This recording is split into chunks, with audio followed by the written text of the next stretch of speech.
kansubire buli omu ali bulungi kamera nkola akulindemu omuntu bw'aba akola mulinde wadde ogamba kiwamma batumange ekyapati emmengo oba oli ku radio seno ekopini kidoka leo ndetse ekyapati enkazi mugamba mutya mbini nga tompagayo yadde ekikumi wansuubiza wano nga tukyakola nongamba mbogenda genda olonda ebintu ompeereza amasimu ne laputopu ntandika otutunda wallahi ngenda kufuna ebintu byonkuweereze naye ekyakasente engeri gy'okulaakulanamu ndagira ddala nga nze yasiraana kati yo Uncle Bini omutuufu oyo gwe mmanyi okulaakulana ku sipiidi yairi yubizibeera ate nga ffene edduwa twagifuna olunaku lunaye edduwa yabola buluusi edduwa yabola buluusi mwana gwe buluusi ali mu byennyanja nanti jjukira teyateekayo mwoyo gwe twateekayo amennuuni za bbeeyi ajja kufuna ebyennyanja ne lumonde lwe yamulimye ate lwe yagudde akatale ennuuni ziva mu nte ennuuni y'ekyennyanja ya bbeeyi ate ne kafeeyi yayegenda nekafeeyi olaba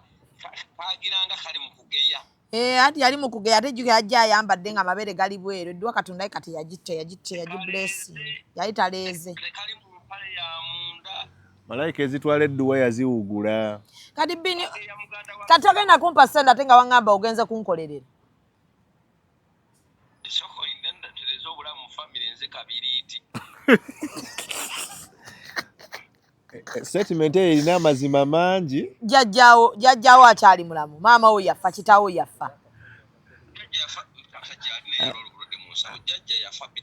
oli kabiri wabula ngenda kuva ku motoka ya Jaliya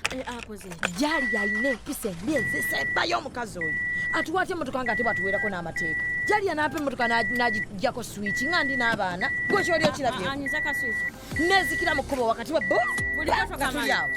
kanyigira ddala ne kasitopinga nga yingirite lwaki ngamba nakusasudde lwaki ompimira obudde naye ate kati gwe weereetedde ebizibu lwaki okozesa motoka ya Jali ate nina omulala ayinza okupa emotoka tobamanyi abalina emmotoka ezakabi laba ono genda mu ba Alika Rentals balina emmotoka eza luxury ezakabi eza buli mutindo gw'omanyi nga swaga lyereere balina jipu balina BMW balina Audi buli mmotoka gy'omanyi ey'ebbeeyi bazirina ate ku miwendo sawa sonde za Jaliya nsobola okufuna emmotoka osobolera ddala nga tofunye na bizibu n'abo bantu mukwano mponye Jaliya Alika Rentals basangibwa ku 309 Slading Street, Dracut, Boston, Massachusetts. Bakubireko ku 978-852-277-98. Alika Rentals. Rent, explore, experience. Akabisi oba akakalu kati togenda kumfinayo yadde laputopu enkadde ze wagamba ze tunaatunda n'amasimu pereza ya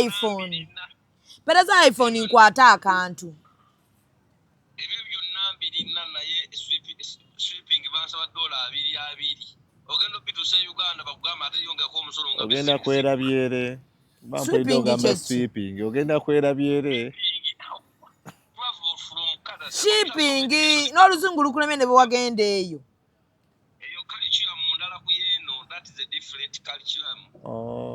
netiwaka y'oluzungu ebula eyo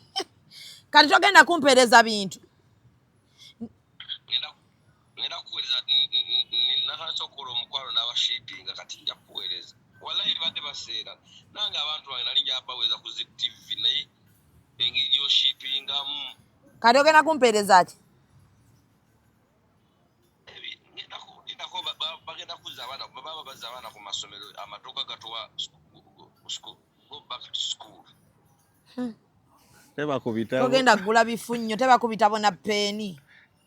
biba bipya bakita out of box biba bipya kati eno waliwo periodi y'ekindobera mu dduuka kiba kipya naye kati bakijja mu box yakyo ngulirayo iPhone soko ngulirayo iPhone ne laptop ne kamera ne sound soko mpeereza ebyo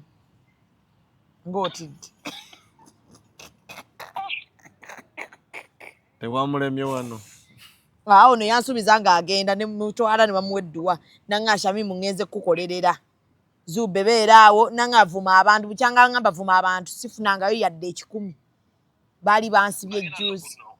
Zube bagera kunongosa nga abiri mu bagakulongoosa ki kidini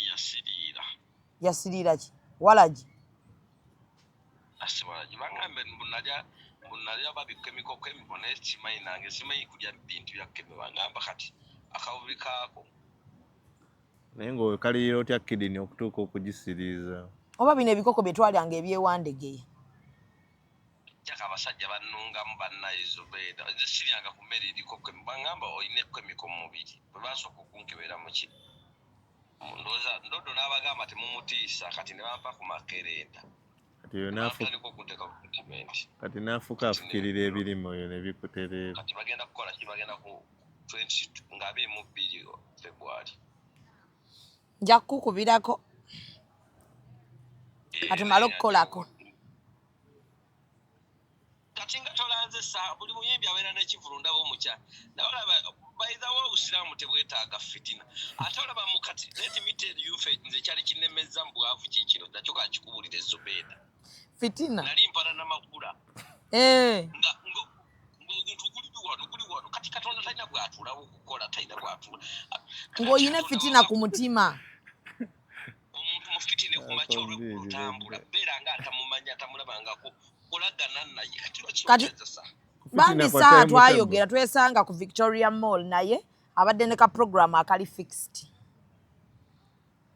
sirina muyimbi gwe nfitina bro kyeji kuteesa ku status Little Boss owabirimu nnya owabeewe 14 mu Feb ngono tweza nagambako olwokwata kubadde kutimba Little Boss wa 14 ate Little Boss mbadde naye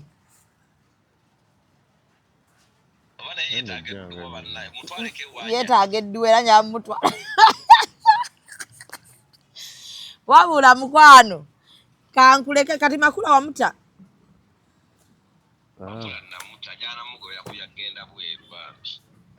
si yasamira muli wabula bbayi ndooza atukola kyokka enkuba ezze wabula yasamira muli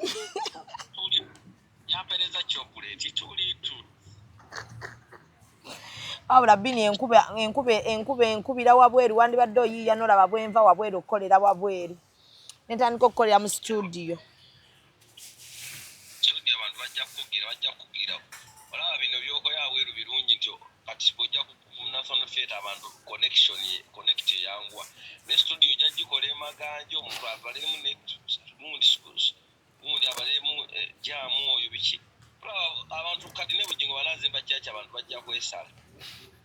abakakande beesala yakanda amazzi teyagajjawo oluzzi luli bajjako amazzi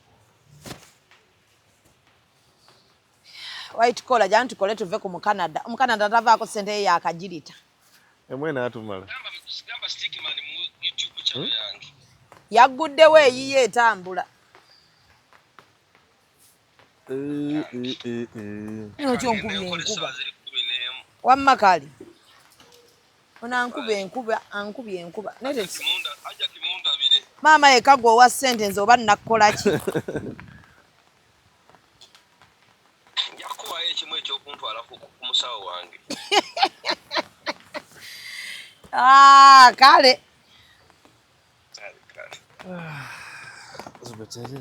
mama wache tugenda kwogera ku lusirika silent treatment so yeah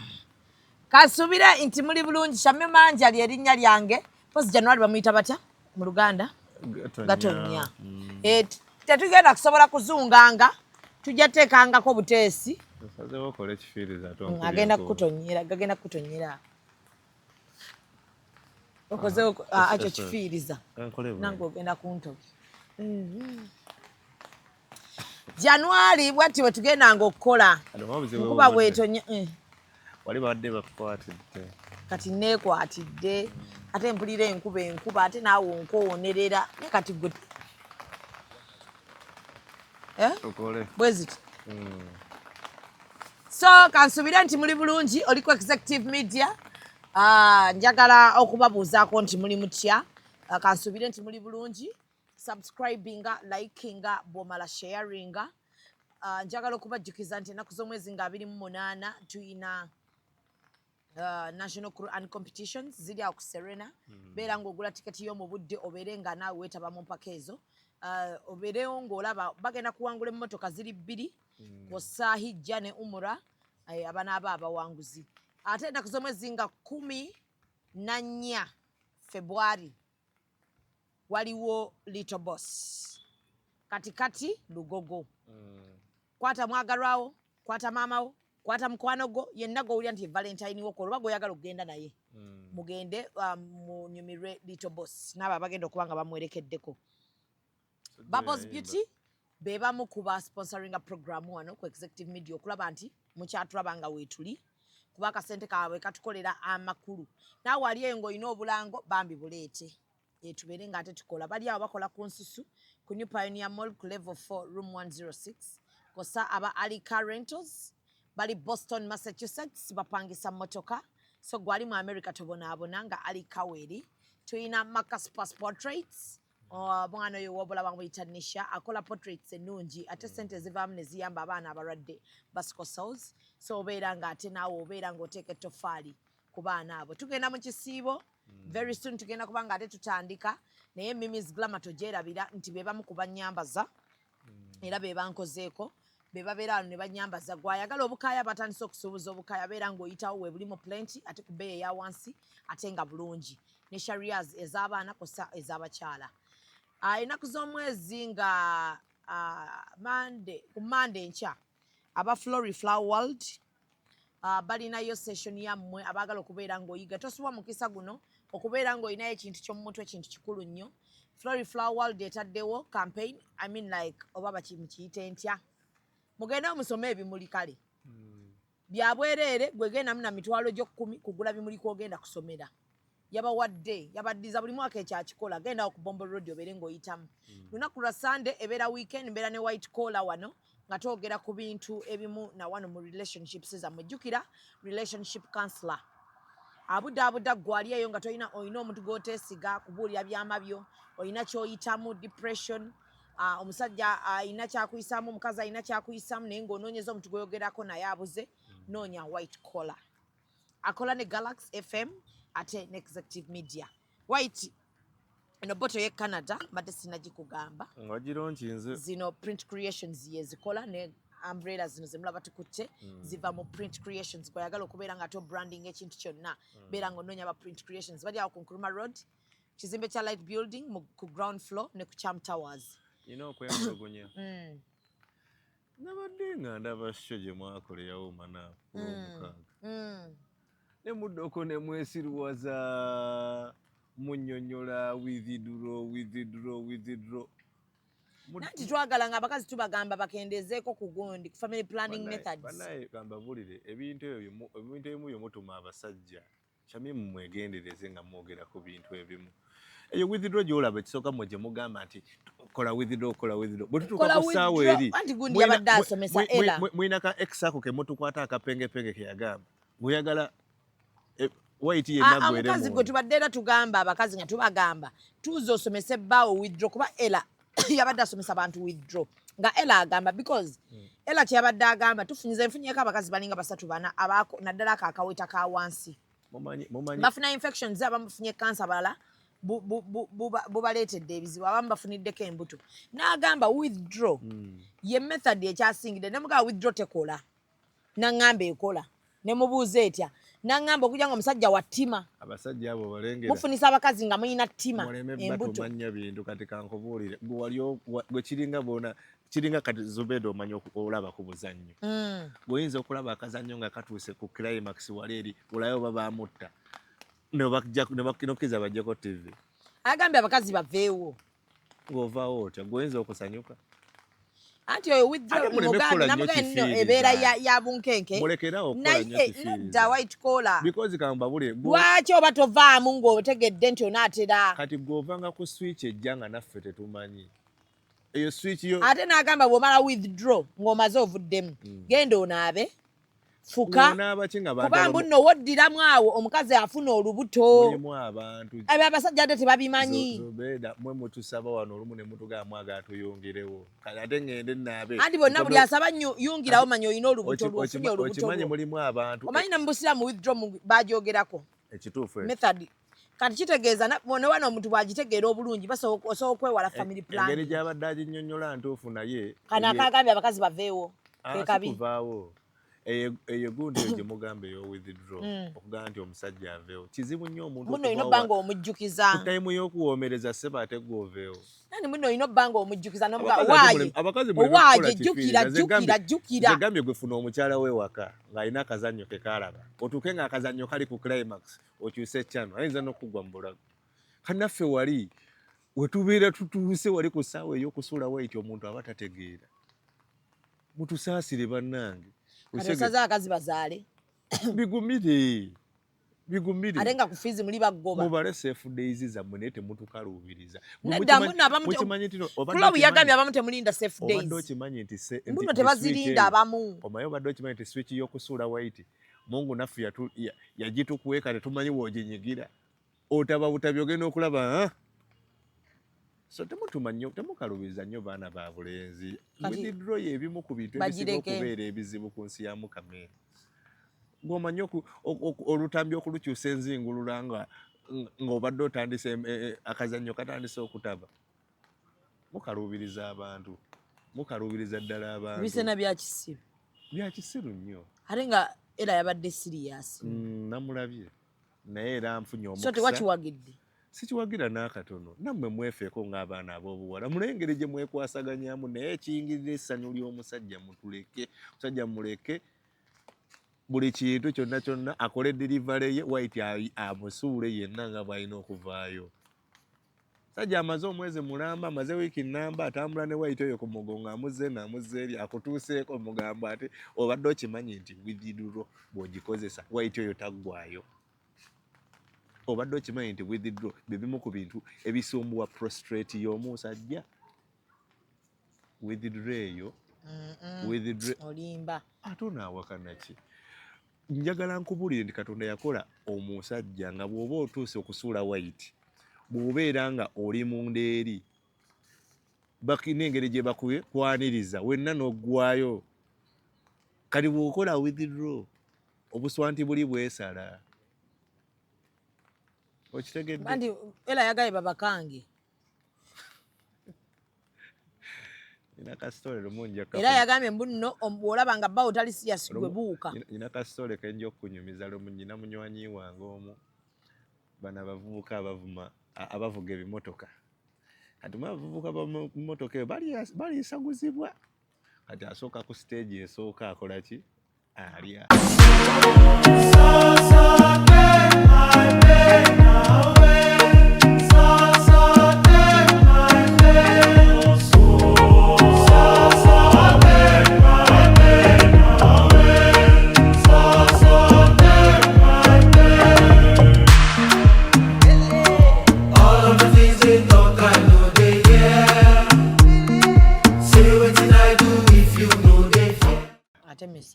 kati atuuka ku stage yali yafuna omanyi batuuka ekiseera nga balina omuntu we gwatemesa naye kati omuntu we ne bafuna enkolagana olw'okuba akulaba nnyo kati atuuka ku stage ey'okubiri nga yaliddeko dda ng'atuuka ng'alya kati omanyi okutuuka nga ssebo omukulu olw'okuba yaliddeko eri ayagala kufeekinga nti agenda kivaamu agenda kusuula waiti omanyi omukyala kye yakola omukyala kyeyamukola nyumya ebiboozi byo yakwata emipiira gino ogimanyi yefula nti ngenda kusula eti nabaka emipiira omulundi gumu omusajja n'abuuka ati namugamba era okyayagala okusula waiti namugamba nedda maama tugende mu maaso n'akazanyo abakazi ku bintu eyo mutabuka naddala ng'osanze omukyala ng'alina enjala so era ebintu byo white collar abikubye naga bya kisiru temukalubiza nnyo baana ba bulenzi akiwulidde Amaanyi abaawuma naapu mukiwulidde amaanyi basonda masonda ate bagakozesa nti ate kiki kyemwagala ekituufu simanyi nakumanya naye nga weetuli wano olunaku olwaleero nno nina abantu bange nange abantu baba bagenda kunyiigira naye nina abantu bange abakwatira ddala ekintu kye bayita olusirika era nga bo awo kyamisana kyaggulu tebavaawo kati waliyo naffe abaagamwa ng'olusirika lwagaana ng'olw'omumwago omusongovu toyina woomalirako na lusirika naye ng'olusirika ekituufu olusirika lwetaagisa mu bufumbo waliwo we luteetaagisiriza naye olusirika olumu lunyuma ng'owulira omuntu ono okooye like you're fed up you want to keep quiet but because of this big mouth you cannot keep quiet but olumu neegomba abantu abagenda mu lusirika by the way nze omanyi olaba wagambye twogere ku kintu kino ekyolusirika nasanyuse nnyo kuba bibimu ku bintu by the way ebireeterera obufumbo okusebengerera oba relationship oba enkolagana y'omukwano okusebengerera ate nga bantu batono nnyo abalwogerako simanyi oba ekyo obadde okyegendereza batono nnyo aboogera ku lusirika nze ndwogerayogerako wano njagala nkugamba ekintu naye nga sirwera boleetinga bulungi ebiseera ebisinga olaba Shami njagala nkugamba akantu kano nze nga sirina maanyi gaggala noloza tekandeseeko egira ebeera wano kuba yandiddamu abakolera ebweru ate netusakata so mbadde nkyakunnyonnyola nti olusirika luno kyekintu ekimu ku bibeerawo nnyo mu bufumbo oba mu relationship ate kati nazi kuno abakyala baalinga babategeka baida olusirika olwo tulutandise kati olusirika olwo zezimu ku bintu ku wiponi abakyala ze bakozesa teeka amazzi mu kamwa buutika amazzi mu kamwa tova mu kigambo weebale nnyo nti naye babanga baategeka abakyala bano ng'oluusi bagenda mu bufumbo babagambanga nnyo okubeera mu neezo moment z'okukola ki ez'olusirika nti signifyinga nnyo ekintu kye bayita walimanyi bwe tukayanamu oba bwe tufunamu oluyombo waliwo kye bayita cool down period nti twayombye ejjo tumala olunaku leero nga tetwogera naye nga mu eyo period buli omu agezaako okukola ki kwekkakkanya aleme kwogera bigambo bingi aleme kwogera bigambo bingi ate n'okumanya nti ensobi zikola ki zikolebwa abantu naye biggest problem gye tulina ku lusirika because usually it's a period of nga temwogera non-engagement non-communication ebiseera ebisinga bwe luyitirira lutuuka nga ate lwonoona bwonoonyi waliwo abamala olusirika myezi 5 bali mu lusirika exactly bwe lugoinga beyond that gye tugambye cooling down period kiba kifuuse kitama kati lwaki kitama olwa lwaki kisumbuwa nti ebiseera ebisinga kati ate infact oba okyegendereza nti mu modern world kati ate olusirika lulina ku next level luli lwabanga nnyo mu kisenge naye nga abantu bwe bajja eno ebweru banyumya naye nga yatuuka mu kisenge kati ate balugjawo ne balugja mu kisenge kati ne baluteeka ne ku ssimu nti oli nakuweereza mu message ze toziddamu akukubira amasimu togakwata okitegeera nti ebintu ne bibeera nga ne bizibuwala nnyo ate kati n'amasimu gajja omuntu osobodde obeera mu lusirika weebale nnyo because olina ekikuggyako weebale nnyo kati bowadom webale nnyo naye ng'ebiseera ebisinga omuntu yandibadde yeebuuza ekibuuzo nti ki ekisinga okuleeta ebintu bino ebyolusirika ki ekisinga odireeta ebiseera ebisinga nga bw'oyogedde nti one abantu naddala abantu bakozesa nnyo olusirika nga punishment kankusiriikirire oba kye bayita emotional abuse omanyi omuntu asobola okutulugunya emotionally that emotional abuse nti nsobola okugamba naye gundi ono ayogera nnyo buli lwenzijja ayogera bingi kati nenkola ki nensalawo njasama bw'osirise omuntu n'asirika kati n'abeera nga muli akucunya oba akutulugunya omugambako takuddamu weebale nnyo kiri nnyo ku ba couples nga mulina obutakkaanya oba mulina obuzibu mu communication yammwe nti oli asalawo n'asirika akulage nti byokola tebinnyumira oba okitegeera ekyokubiri ekitera okuleeta olusirika luno nti bwe tumala okukola ekintu omuntu nekimunyiiza it is usually revenge actually nti omuntu asobola okuba nga bamukoze ekintu n'anoonya engeri gyakusasula nga takola ki nga tagiraba n'agamba ngeri gye nnyinza okulivenjingira ku muntu ono kusirika wamuvumyevumye dda kati omwegambisa nti ebannange leo omuntu leero tanywe ku caayi n'asalawo akole ki asirike anti obwedde onvuma nga bwe siina kyenkola nga bwe nsiibe waka nga siina kyenkola kati ombuuza ki okitegeera waka wano wagenda kulema okitegeera kati omubuuza esaati zange zirudda waka n'agamba waayi kati nange kaseera kange akakola ki okwesasuza ekintu ekirala ekirala ng'osinga okuleeta olusirika luno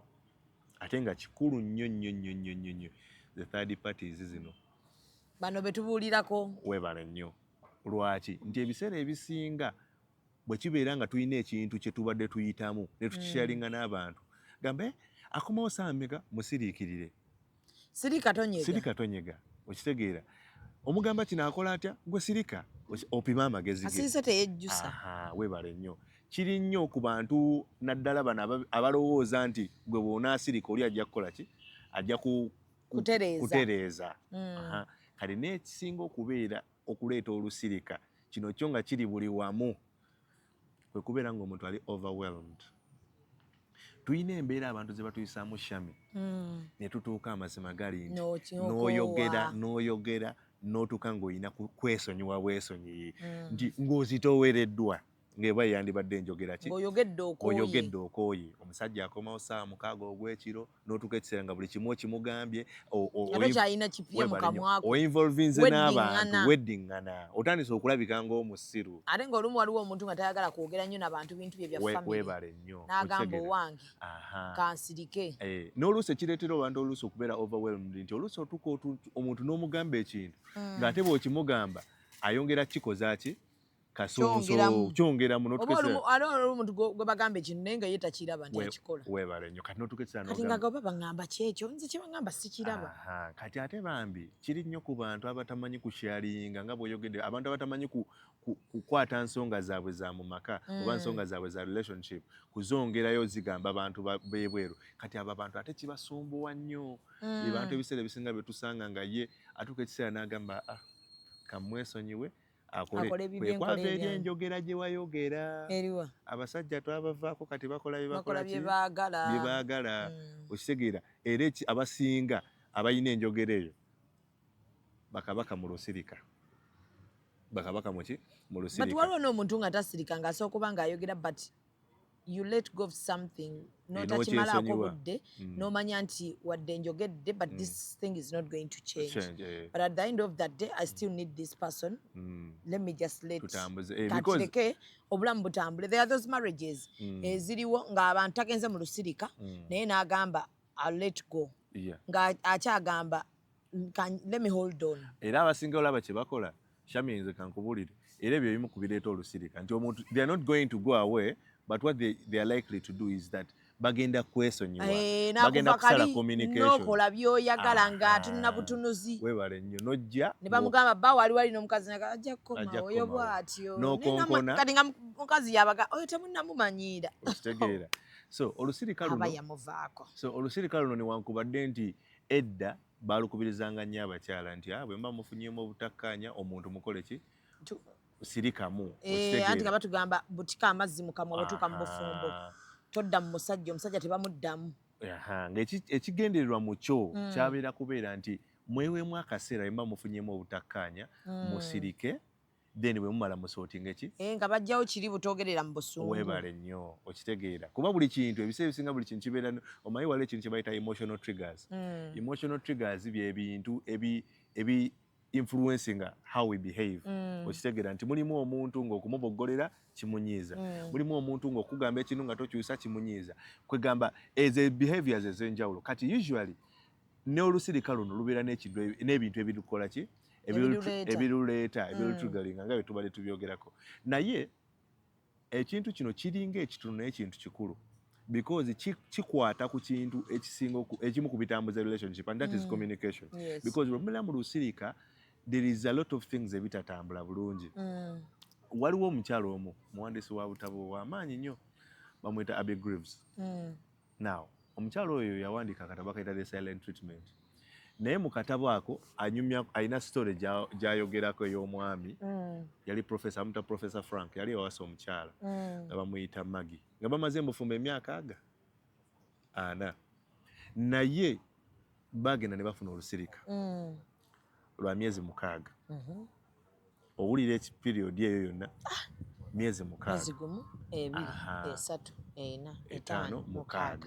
nga teboogera naye bayingira mu kisenge balya emmere naye teboogera okola bibyo nkola bibyo nga mulinga wali obaddeko n'omuntwabanga omuntu munne alina oba kyeyeetaaze nti oba gundi saati yange nga wagirabyeko buli omu akola bibye omanye ebibyo webiri manye ebyange bebikola ki tombuuza saagala kubuuza so like any other marriage bali babaddemu but me I cannot handle lusirika by the way bali I'll talk till my last breath kati gwe weesiimye no simanyi kusirika but manyi okugamba nti I'll let go of some things like nkyakyogerako but bwemankimanyi tekijja kukyuka but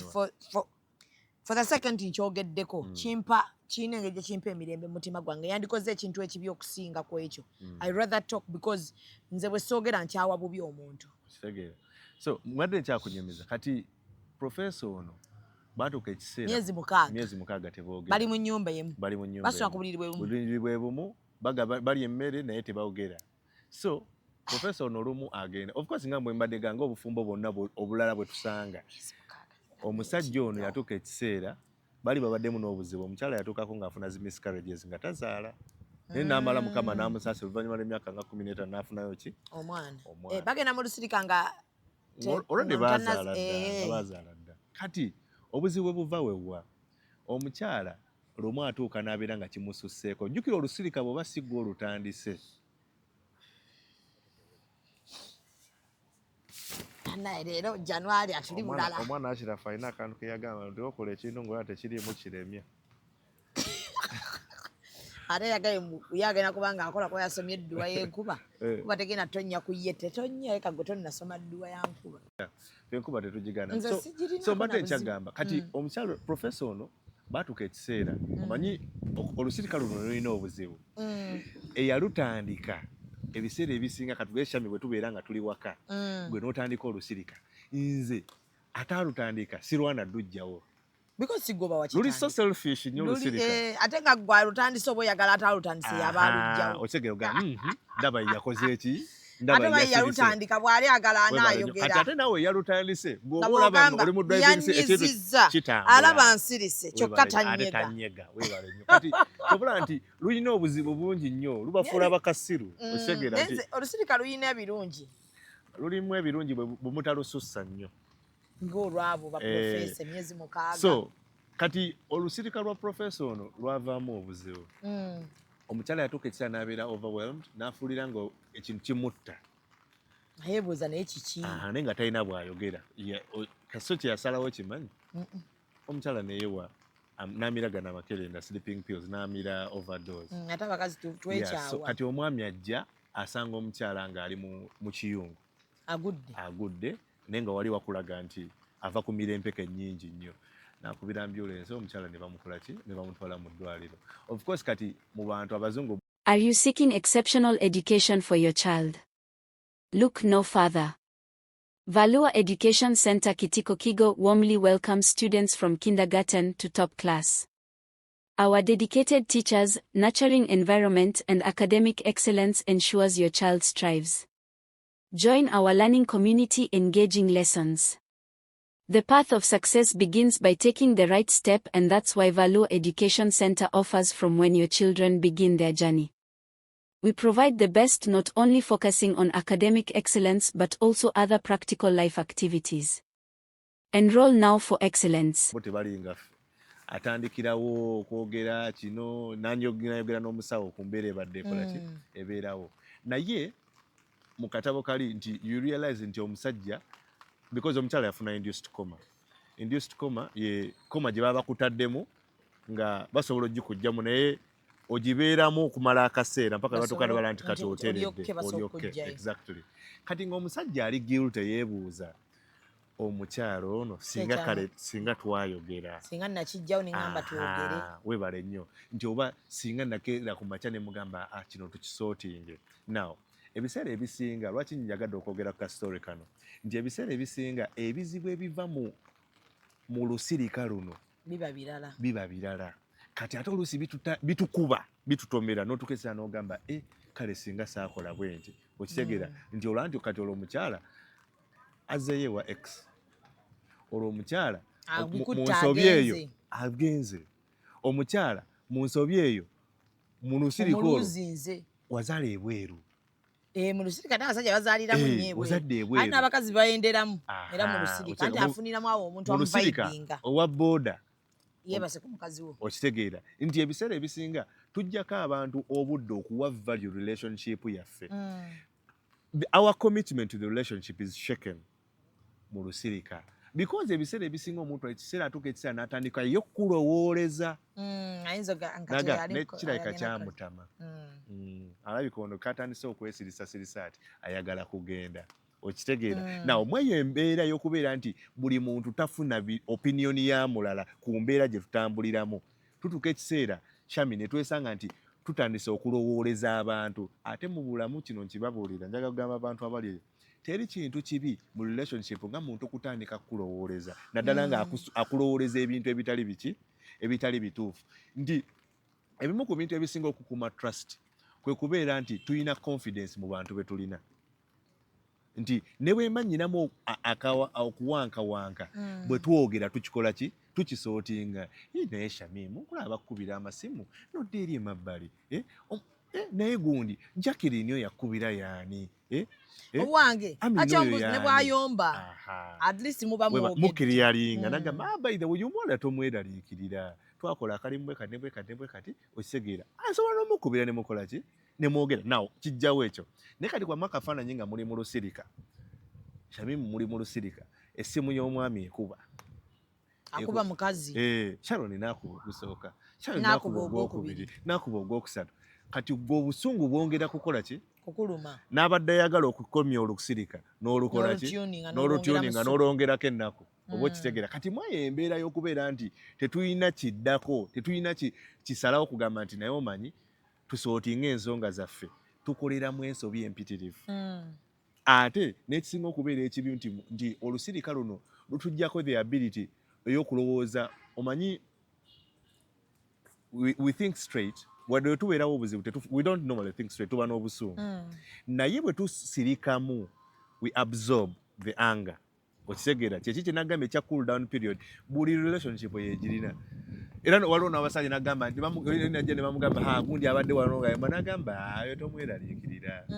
ajja kutuuka eyo ajja kwesootinga ajja kukakkana we've seen couples n'abazadde bakikola ku baana nagamba muleke akaabe weebale nnyo we've seen couples that fight n'agenda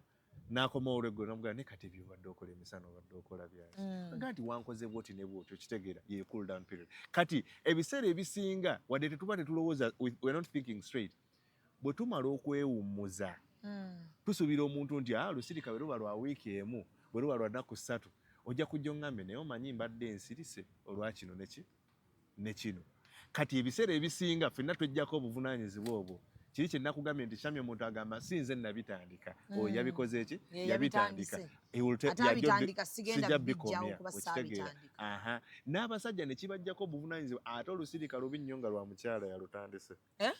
lubi nnyo lwaki dugenda kubagga omusajja oba toyagala webale nnyo gwe omusajja oba toyagala kwekkakkanya okitegeera nti yalutandisa ate nze mutandika ntya kati ne mutandika nga bweyogedde nti olutawo ne mulujja mu bigambo ne mulussa ku ki ku status okitegeera ne lujja mu bintu ono bw'ateekawo efulaska ono bw'agijjawo ono bw'ateekawo sukali ono bw'amugjawo okitegeera no bwakuba akayimba nono bwakubaako essimu ne mulwanira remote bw'obusanga omusajja nga n'abasajja abaagala TV ntaddeko akazannyo oteekako omupiira okitegeera naye tetwogera okitegeera naye nga oli munda muli azimbye akuvumaga ye kireega ky'ogutwe okitegeera kiraba enno kyasambirira okitegeera naye nga mwevumira muli bwe teri kisinga kusesa nga kwevuma kwa bikolo Shami abantu beevumira mu bikolo abantu balina experiences z'elusirika okitegeera kati mu mbeera eyo bwetyo ate abasajja mu abakazi mulina ke mwongerako mu mbeera y'olusirika nti olusirika terukoma ku mumwa lugenda ne mu nsonga z'omu kitanda n'omukwatako neyeeyongerayo mu maaso n'omukwatako n'atambula naye kati abasajja mujjawo amaanyi agakwata ku mukazi gwe wanyiizizza muli mu lusirika tumaze ennaku nnya tetwogere onkwatirako ki mwana wattu kankubuulire ekyo kyekitufuula abasajja kyekitufuula abasajja kuba mulimu ekika ky'abasajja n'oteetonda n'oyagala njagala kulya kuba mmanyi nti ekyo kinkakatako. Kinkakatako. Kati ate abakazi ye bw'ategeera nti kino because gwe kyolina omumanya nti abakazi bagezi Shami mu period y'okuba nga muli mu lusirika buli wiponi ye gy'akozesa because by the way nti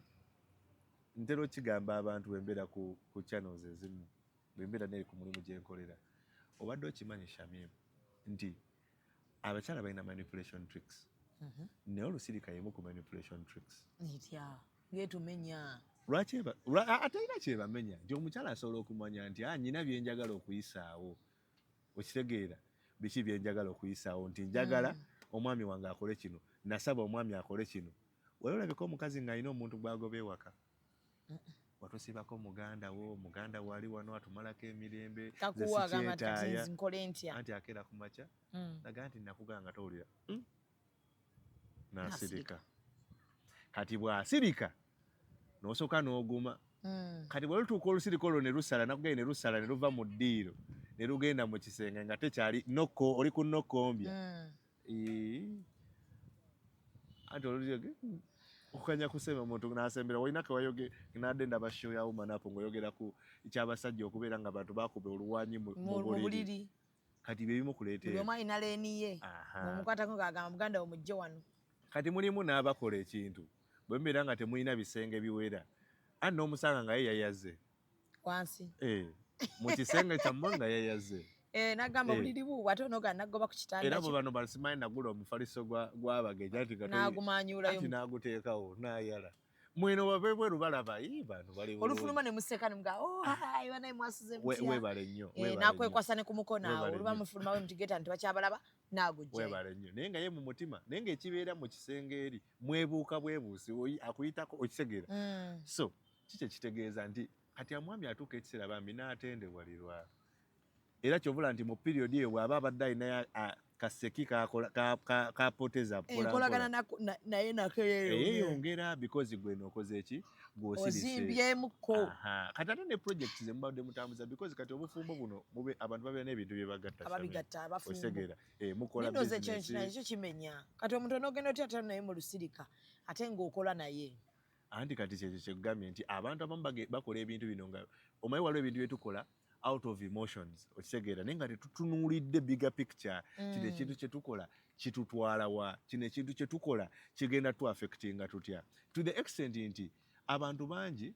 omuntu ayinza okuba nga ekintu kitandise omutama because abantu we all know nti relationship zituuka ne zirinnya ne zitandika okukka kati timing y'olusirika luno bwe lujja mu kaseera nga mubadde mutandise okwekoowa chances are many nti relationship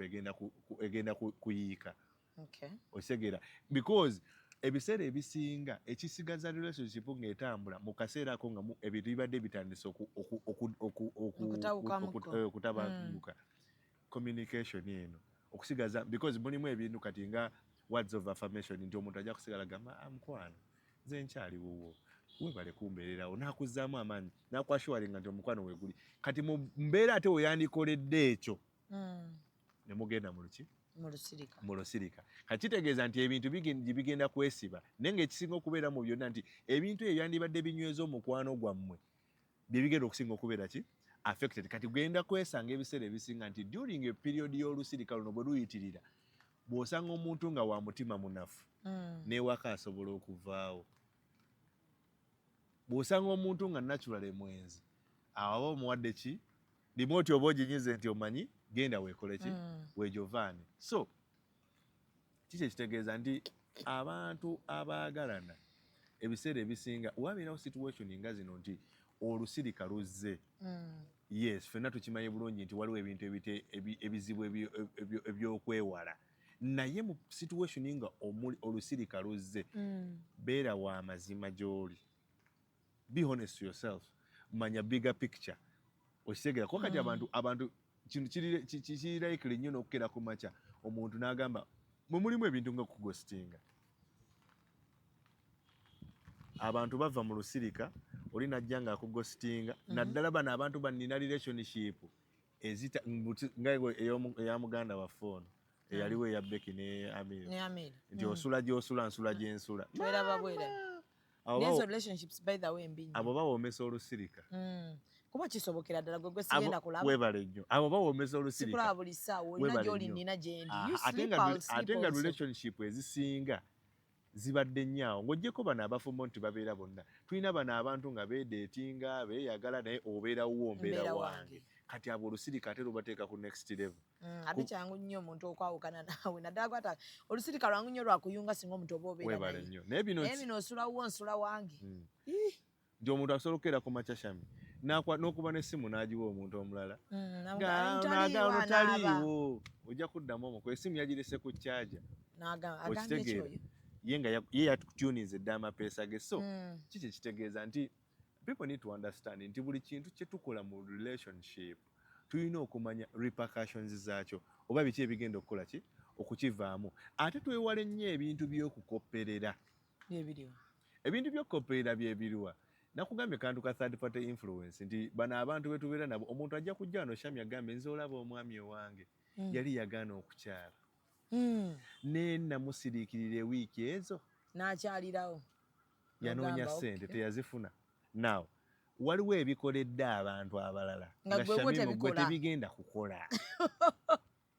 n'agamba munnange nno olaba nze oyo musajja baŋŋambye yayenze ne mbikwata ne mu ssimu ne mmugamba olaba nfuluma n'agamba tofuluma emmotoka empya n'etuuka ennyumba gye yali yagaana omaliriza n'agimaliriza ne bannyanjula n'olowooza naye we bigenda okukola bajja kukuba kibooko za bwereere waliwo gy'ofuluma ne batakukima mukwano gwange yakangamu omwami ono yeekangira ddala waliwo gw'okanga ng'abadde ayina ali olubuto amusumbuwa ng'anoonya ne bwakikugamba kyabula n'oba nga wakafuluma ne bateekawo omulala ne yeekangira ddala n'agenda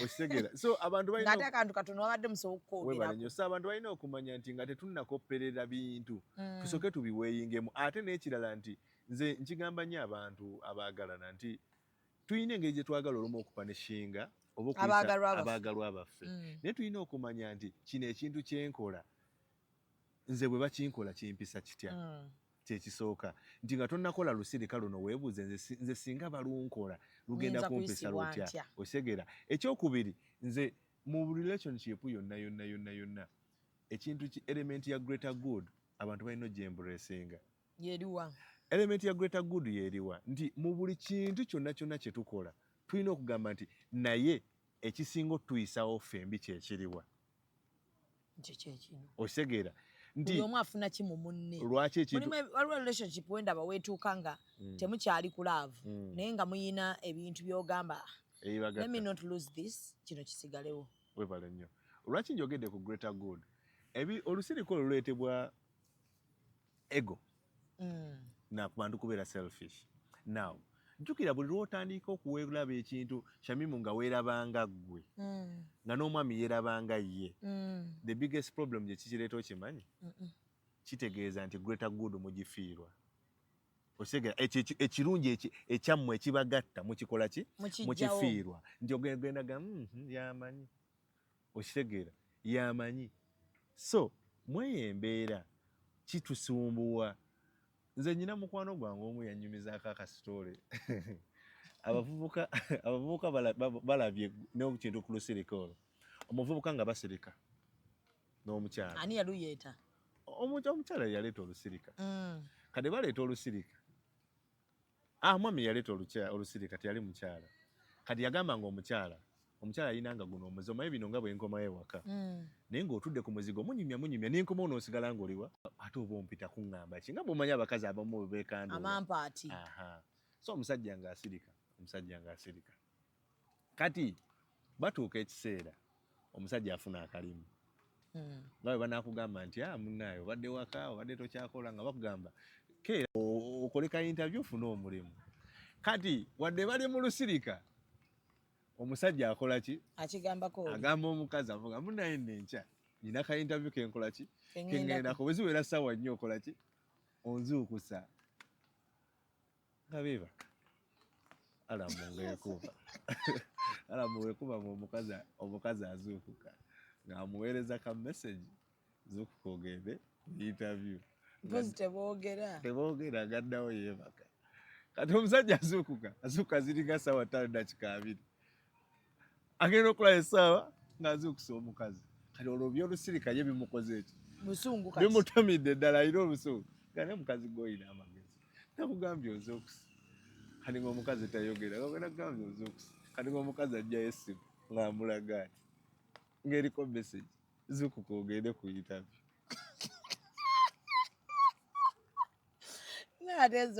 kati nga kimugamba bizinesi yo Kimuga- sigizanya nemba nga kimugamba nakunyigidde ssebo nja kukugamba nti olaba kati tulina okukola kino nga kimala mu bulumi kisumulukuka obungi nja kwogera naye ate saakulemesa nga kimala kisumulukuka nga kimugamba anti tubadde mu lusirika gwe walutandika mbadde sisobola kukola ki kulumenyawo nga nkugamba genda kulumenyawo okole okitegeera naye ka message nakakuweereza saakoze bubiko akameseji ku nakatadde ssaawa 4 ozuukuka ogenda okole ki okole interview oba omusajja kye yakola yakwatamu obugoye bwe kyamusukkako n'agenda ewa mwannyina emakindi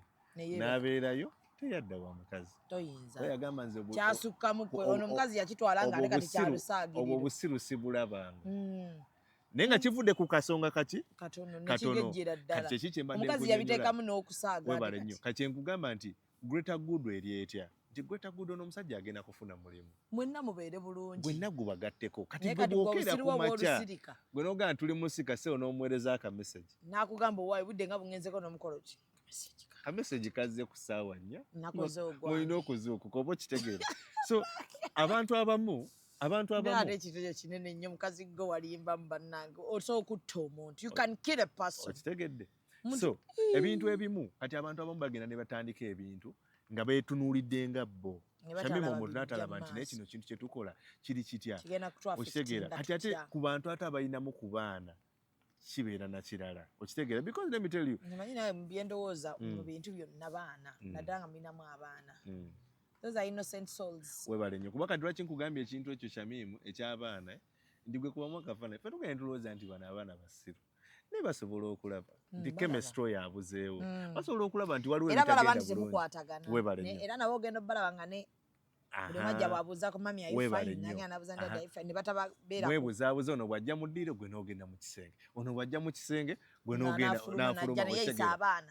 mubadde mulaba muvi ki webale nnyo so nga babadde bamanyidde nti ku lw'omukaaga ng'olwo dadi ne mami batuula webale wano nnyo ne balaba bwe tuba tulaba kakatuuni kaffe nabo nga batudde wali eri oba okitegeera so ebintu bino ebimu nga tetunnabikola bwe tunaaba bakulongoosa nkolagana zaffe bwe tunaaba bakulongoosa relationships zaffe tusitandike okulowoozako beyond ourselves nze ngenda ne mpulira nnyo abantu aboogera kano akantu aka love yourself love yourself love yourself self love ekyo si kibi but let me tell you abantu balina okumanya nti commitment when you decide to usher someone into your life bw'okkiriza omuntu ajje abeere ekitundu mu bulamu bwo ebintu ebimu bifuuka responsibility tebibeera choice okitegeera lwaki nti otuuka ekiseera nga mulimu ebintu ebikakatako Shamimu okukola nga si kusalawo okwo because buli osalawo ogenda kusalawo mu ngeri ate enyigiriza omuntu gw'okola ki gw'owangaala naye ate kyekisinga okubeera ekiki ekibi okitegeera so twandikoze empenda oba twanditemye amakubo okumakinga sure nti owabeera ng'olabye elementi y'olusirika because amazima gali nti olusirika oluwadde lulina ebirungi nga bw'obadde obyogerako lusinga kuba na bibi naddala mu mbeera nga relationship ebadde eyuugayuuga kyangu nnyo okubeera nga olusirika olwo lwe lugenda okuvaako entandikwa y'enkomero yaki ya relationship yammwe yoba okwagalana kwammwe okitegeera so mu mbeera bw'etyo nze nandiyagadde okuwa abantu amagezi kisookera ddala nti Shamimu bw'obanga olusirika luno olulabye first of all nga luzzeewo acknowledge okwacknowledginga ndowooza kwe kwandibadde ng'okukkiriza nti munnaye kino ekintu weekiri issue weeri ekisookera ddala ekireese olusirika kiki buli omu mwembi babiri mu kyebuuzi n'okutegeera ndoga naye kati ono omukyala ennaku zino lwaka tuli mu lusirika because olusirika tebalulangirira ate waliyo n'abantu abatoogera naye nga muli mu lusirika nga tataddewo nti tali mu kwogera naawe waliyo n'olwo olusirika ng'abantu munyumya mwogera naye ng'omuntu omulaba muli mu lusirika oba olusinga lulimu other stages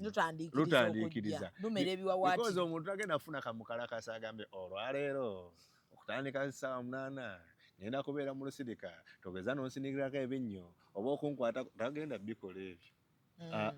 omuntu akeera ku makya n'otoola salaamu ne bagiddiramu mu mutima aba agizeemu kati waliwo ne bana basinyaga ne salaamu tokyagiddamu ngizeemu waliwo yaŋŋamba nti kyawandiikibwa nti salaamu balina ogiddamu ki mu lwatu waliwo n'abasomera olaba edduwa ze tusalamu waliwo abazisomera mu mutima aye gongamba otya nti salaamu yo weebale nnyo oyagala ngikuddemu mu lwatu okitegeera n'otoola salaamu ne bagiddira mu mutima n'obuuza ebibuuzo nga tebakuddamu bakukeneka bukenesi kati engeri gye batalangirira lusirika olwo ne ziba nga ezaseeka buyonjo ate kasita banga agizeemu n'obuuza omuntu hawaye n'asirika okitegeera n'abeerawo n'ayimba tulina ebiyimba awo bye tuyimba ebyekisiru amanyi akazi abatamanyi luzungu ebasinga ate olimba bw'oluzungu buba bujja bonna babuwulira n'okolobyawo lusirika alulonkinga oba okitegeera kati Shami mu mbeera bwetyo omuntu bw'otegeera nti kati engeri gye bali nti tebalulangirira kitegeeza gw'osobola okwakinologinga n'ogamba nti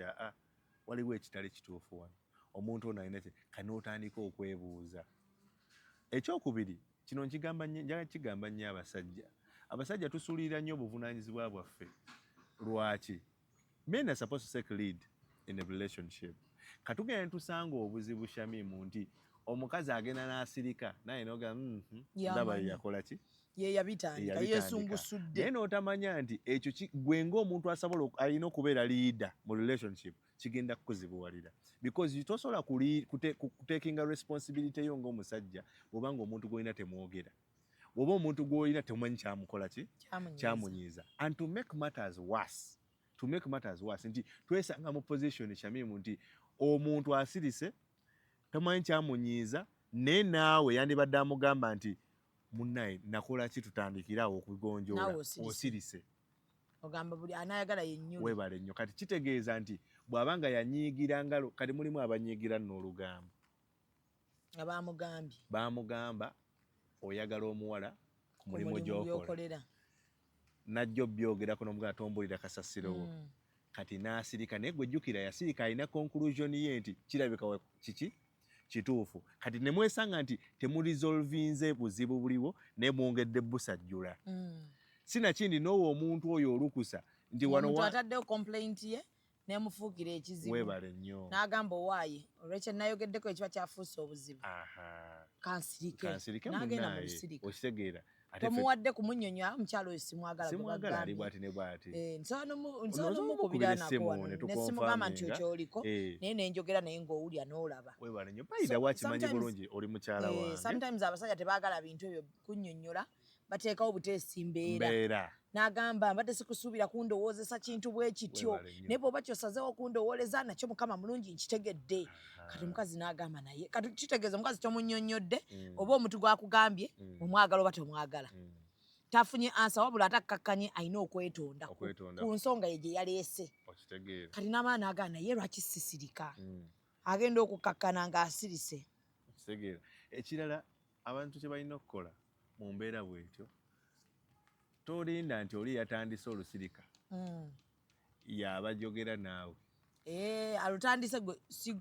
ani alina okugyawo olusirika ate alutandise gwe ate alutandise lwaki kuba oli eyalutandise ekyo kye mulimu kyayagala tajja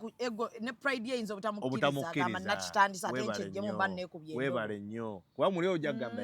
yali yeepika ki kati nga yakyejjeemu nagenda nagamba ne muve ku bakazi basiru yatandika ebintu ebyekisiru n'asirika yabijje ate akakodi ako kaba kafudde tasobola kukaddamu kukazza nti muleke newuli yasirika n'amala n'akola neyezza kitegeeza kati gwe ng'omuntu ataatandise gwe olina okutekinga bagamba omukumu abeere omusiru weebale nnyo onyonyogere omuntu oyo mpaka lwanaavaamu ki lwanaavaamu ekigambo ekyokusatu abantu kino nno kikulu abantu wadde bakiyisaako nnyo amaaso bwe mubeera nga muli mu mbeera y'olusirika Shamimu abantu balina okumanya omuntu ekyaleeta olusirika luno nkigonjoola ntya si just kukyogerako bwogezi naye kugonjoola because omuntu watuukira okusirika kyamimu nga bwe twayogedde nti ekintu kino omuntu kiba kimususseeko making sure nti temukyogerako bwogezi wabula okugonjoola kati most couples have a problem nti when we come to conflict resolution oba bwe tuba tugonjoola ebyo ebintu ebibadde bitusumbuwa tukyogerako buli omu n'ateekinga ki side anze wakola bwoti ne bwoti anze nakola bwenti ne bwenti naye mugezeeko okwogera okufindinga solution yeeriwa nti okay kyamimu mbadde nkola bwenti ne bwenti ekizibu ki okitegeera how do we improve this okitegeera ate making sure nti ekyo ekintu tekiddamu kubeerawo kubanga bwe kibange kyekibadde kitriggering omuntu ono okugenda mu lusirika tomanya bwe kinaddamu okuhappeninga they can do something worse than olusirika they might just walk away okitegeera omuntu asobola okukera ku makya neyetta bwessi omuntu asobola okukera ku makya n'akola ebintu ebyenjawulo okitegeera let me tell you kikyogerako wano bulijjo people are battling emotional ebintu bingi people have emotional battles okitegeera abantu balina ebintu bingi ku mitwe gyabwe okitegeera nawe gwayagala okwogerako naawe ekimunyiga omuleetera okufiringa out of place n'afiringa uncomfortable naga sijja kuddamu kwogera so when you keep quiet oyina maama waako olina ebizibu byo bya famire olina ebizibu by'abaana olumu ssente tolina kati neewaka weekanga nga tokyasobola kwogera you don't have friends around you kati n'ogamba kansirike n'otandika osirika n'obeera n'ebizibu byo bwe weekyawa either abamu beewampeke n'agamba ye nfaaki n'ava mu bulamu bw'ensi abamu n'agenda ne yeesuula eyo atalowoozangako nti kandigenda ebweru nagawaayi kangende osanga ndifunayo abantu abasobola oli mu creating a space egenda okubeerera enzibu ey'okugatta okitegeera because ebiseera ebisinga abantu beekyawa kankubulire olaba people don't have friends abantu balina okumanya nti olusirika olwo creating a space ennene ddala ennene ate ebiseera ebisinga muyinza obutaddamu kubeera kyekimu kyamimu abantu bava mu lusirika olwo ne beesanga nga tagenda kuddamu kucommunicatinga na muntu anti communication jjukira abadde amanyidde wano kigenderedde emyezi toyogera na muntu kati wali nsonga lwaki ate wano bwe mba muddinganyira ogenda okulaba nga tebakyayogera nga bwe baali boogera webale nnyo otegeera ekintu ekinandisembyeyo okwencouraginga abantu kyekya okuseekinga professional help okuva eri bakansalers oba batherapists nti Shamim mu bintu byonna bye tukola abantu mulimu ebyo ebintu bye tutuuka nga tusobola kutegeera lwaki abantu babikola nti oli waddemba okugenda n'obuuza therapist wo oba n'obuuza relationship counselor wo n'omugamba naye mukyalo wange yasirika ennaku zino okitegeera nkihandolinga ntya okitegeera tetwogera enkole ntya lwaki olina okukola ekintu ekyo nti ebiseera ebisinga bwe tukwata ensonga zino ne tuzigamba abantu aba bulijjo bo batuwa opinioni egenda otusanyusa okitegeera yasirika nawe sirika ate bw'oyogera naye ofuna ssente nawe sirika okitegeera bw'aba tayogedde tolya nti yasirika nti mwesonyiwe okitegeera ajja kumala dde oba okitegeera kati mweyembeera okitegeera mweyembeera Shamim otuuka ekiseera n'ogamba abantu ekitegeeza kino bwe kibandowooleza kuba ebiseera ebisinga bwe tukola ebintu nga bannaffe bwe batugambye bo babeera njagala omanye ekintu kino Shamim nti gwe bw'ojja n'obuulira ebintu omuntu ebizibu byo batono nnyo abagenda okugamba gwe musobya buli muntu agenda kugamba bw'aba yasirika naawe sirika okitegeera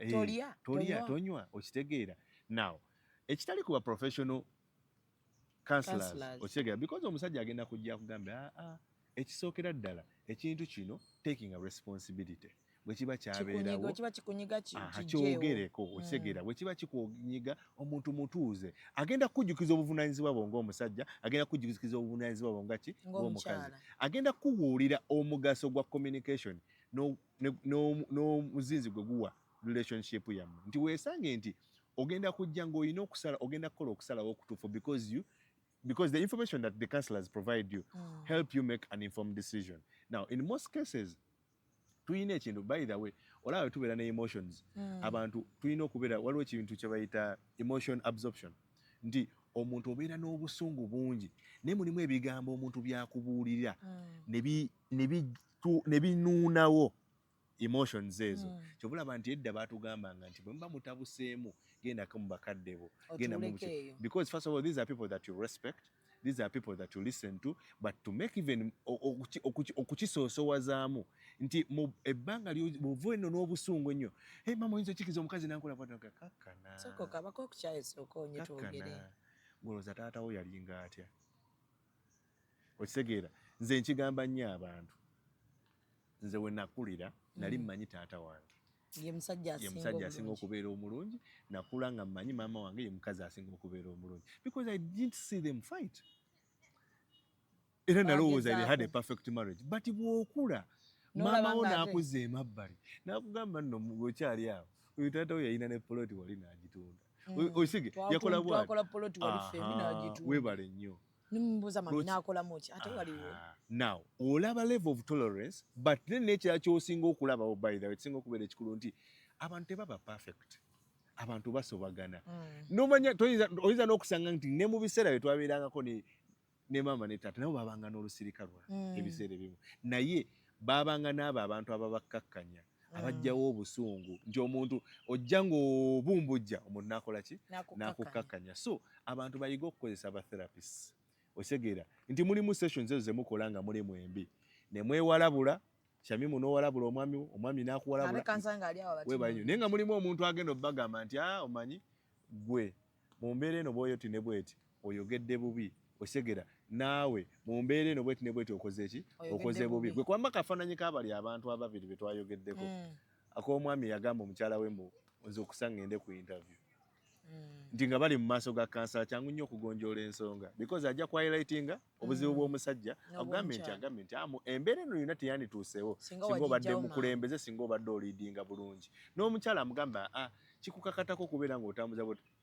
ku nkomerero ya byonna mufuna common ground musobola okukola ki okukkaanyiza okitegeera. Naye kati ekisinga okubeera ekibi teri kisinga kubeera kibi Shami mu mbeera zino ze tuwangayiramu ng'abantu beesanga nga balina bye bakola naye nga tebalina abawabula okitegeera. So tulekerawo okufa n'ebizibu byaffe. Nze nkibagamba nnyo wano ku mukutu okitegeera. Ensonga lwaki tuli wano ku executive media olwaliro okwogera ku bintu bino nti abantu bangi obusonga obutono buno busaanyizaawo obufumbo bwammwe, busaanyizaawo relationships zammwe. Obusonga obutono buti bubakuumidde nga muli mu bufumbo naye nga mutuukiriza mukolo keeping up appearances ekisembayo kye njagala okugamba abantu baffe Shami, obufumbo oba relationship oba commitment bwe weecommitting okukola ekintu, ebintu ebyo it is a responsibility, it is not a choice. Kiki ekitegeeza nti bw'okera ku makya weebale nnyo, bwetuuka ku makya buli lw'oba ogenda okukola ky'okola weebuuza ebibuuzo bino wammanga, kino kyenkola buvunaanyizibwa bwange kyebinkakatako okukola nti kino ne kino ne kino mbikoze, bwe mba sibikoze mbikola ntya okitegeera. Oli naye akoze ebi such that ku nkomerero ya byonna bwe tukola evaluation tulabe buli omu stake gy'aleeta mu relationship tugenda kumaliza nga tulaba buli omu atambula ki bulungi. Ekisinga okubeera ekibi bwe tutabeera accountable ku bye tukola, gwe n'osalawo okola ebyokola ati munnaye bampasa nze natuuka kasa yaleeta ebintu ewafe nankola kinnazaala omwana. Ebyo ebintu bireetera obufumbo oba relationship zaffe okubeera nga ziri retarded ne mubeerawo nga temukulaakulana. Abantu babalaba eno balowooza muli basanyufu naye ng'omuntu muyina ennaku. Ate ebyo ebintu biri mu kukyayisa abantu relationship n'ebintu bya marriage because omuntu akeera ku makya n'agamba abalina abantu bali ku ki. Nze nabawulirako wali eri lumu nga mugamba nti omukazi alina amaanyi audacity egamba mbu nze abasajja nabavaako wadda ku ki. Omusajja oli yogamba nze abakazi nabavaako wadda ku ki. Twabavaako bakola bye baagala. Wadda ku ki. Mugenda kuyiga emize mulimu nava ku bakazi nava ku basajja. Twetereeze tukkakkane bwe wabeerawo ebintu ebitasobye obulamu bonna Katonda. In fact the irony omanyi by the way ekinyuuse the essence of life is the ups and downs zetusanga mu bulamu. Kyekinyusa ekikulu eky'obulamu kyekitujjukiza nti buki nti bulamu bwe kubeera nga mulinimu ebitakuteredde okitegeera bye bikujjukiza nti Shamimu toli malayika, bye bikujjukiza nti totuukiridde yenna oba white collar toli malayika totuukiridde nti tusigala twekolamu omulimu tugguse okitegeera. So ebintu ebimu nga tunabikola tulekerawo okukoppereza. Ekyokubiri, ebintu bwe biba bibaddewo tunule greater good nti kino ekintu nkikola naye kiyambirawa obufumbo bwange, kiyambirawo relationship yange. N'ekirala, omulamu ensonga lwaki okola ekintu ekyo gugguka. Because oyinza okuba wasirika omusajja akyuse nga takyusa kati lwaki osigala osirika. Kyogereko kyobula nayagadde enkola yo gewagaye ojja kufa okola ki? Oyogera nti batuuka kyabagenda naye omusajja omukazi yagamba ng'omusajja oyo yamugamba nga nze munne bw'otaakolewo nti nja kukuleka nti bw'onaakeera enkya n'omuleka teri agenda kukola ki? Teri agenda kunenya because wayogera okitegeera. So nze kyenyinza okwogera ku nsonga ey'olusirika. So olusirika ndowooza mukitegedde bwenna abagezaako abalulimu mwe muli kuno mulaba. Waliwo ali mu ddutandika. Waliwo mu abalutwaliriza kati muli mu wiiki 2. Mulimu abaluwuuba omwezi. Waliwo profesa yaluwuuba 6. Ne wano waliwo baprofesa abo baluwuuba 6. Mulimu n'abalulyavu nga gwe buli kyoyagala bakuwa ekipya ng'oleeta olusirika. Oleetawo olusirika ng'onooba ng'otwala ebintu byonna mu nnyumba ng'ate obabizza ng'ate ero dda. So buli omu kansubire nti katokka white collar olunaku olwaleero mukafunyemu ekyokuyiga. Omanyi zino program bwesinga ez'aba white collar zeetaaga abantu bategeera ate nga bawuliriza nnyo nga you are a good listener ate nga you want to understand things ate obi implementing. Bw'owuliramu byokola ebitali birungi nga kyayogedde osokyusa you can change for the betterment of your life. Kati naawe atayagala kukyusa ng'olina ebyekisiru by'olinda gwe ng'olinda kuli kuno kubeerako programs era ez'ekisiru ezisesa. Ate nazo zeetaagisa. Nazo zeetaagisa because mwetaaga ossekamu. But white collar bw'omulaba manya tugenda kwogera ku relationship issues. So tobeere eyo noweetuga nga Sande weeri bw'oba tomufunye ku Sande wano ng'omukubira essimu. Enamba y'essimu eri 05757 ng'omugamba nfa nga weeyabya naye si kangi kuba nsinga kwagala kujjanjaba okusinga mulimu abajja nga bagamba kati nina ebizibu mukwano it is payable. Ate by the way kambabulire kino ekintu by the way abantu tebamanyi mugaso gwa therapy naye Katonda yatuyamba nti a problem shared is a problem half solved. Okitegeera so totya okitegeera abantu ngaffe nali nkinyonyola luli therapist akuyambako okubeera ng'osobola okumweyabiza ng'ebintu byo tolina woogenda bisanga. Okitegeera tulina doctor patient confidentiality so totya kuba ku namba yange eri 0757826666 twogere. Nsobola n'okumiitinga mu in person ne twogera. Waliwo abantu nga ku ssimu balaba tekiggwa naye ng'ebiseera ebisinga bwe kyoba omanya nti teri kizibu ky'olina mu relationship kitafeesingibwanga b'omuntu mulala tuleme kubeera overwhelmed. Abantu tufeeyo nnyo ku mental health yaffe. Okitegeera relationship zino by the way zirina kutusanyusa. We are in relationships kubeera happy. Bw'obeera mu relationship nga toli happy kyensonga lwaki weetaaga okwogerako n'omuntu either otereze relationship eyo oba ogireke. Kale mbanaye tubagaliza weekend ennungi musiibe bulungi mweraba. Executive Media. Focus, innovate, succeed.